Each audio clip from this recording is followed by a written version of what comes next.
হরে কৃষ্ণ বন্ধুরা, রিয়াজ ব্লগ চ্যানেলের সকল ভক্তবৃন্দকে জানাই সুস্বাগতম। আজকের ভিডিওটি শুরু করছি গণেশ চতুর্থী পূজার প্রয়োজনীয় সামগ্রী। গণেশ চতুর্থী হিন্দুদের অন্যতম জনপ্রিয় উৎসব, যা ভাদ্রপদ শুক্লপক্ষের চতুর্থী থেকে অনন্ত চতুর্দশী পর্যন্ত পালন করা হয়। এই উৎসবকে ভগবান গণেশের জন্মতিথি হিসেবে অত্যন্ত শুভ বলে মানা হয়।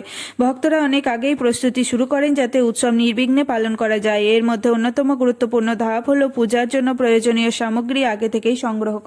ভগবান গণেশের মাটির মূর্তি, কাঠের চৌকি বা পূজার আসন লাল হলুদ কাপড় দিয়ে মোড়ানো, দেবতার জন্য বস্ত্র ও পবিত্র সুতো, মাটির তামার বা পিতলের কলস, নারকেল ও আম পাতা সহ চাল, অক্ষত, দূর্বা ঘাস, কলাপাতা, পান পাতা, ফুল ও মালা, ধূপ, প্রদীপ, তুলোর বাতি, ঘি, কর্পূর, সুপারি, লবঙ্গ, এলাচ, হলুদ, সিঁদুর, চন্দন, পান, শুকনো ফল ও নৈবেদ্য, মোদক, লাড্ডু, ফল, পঞ্চামৃত, বিশুদ্ধ জল ও গঙ্গা জল, শঙ্খ, ঘণ্টা ও আরতির থালা।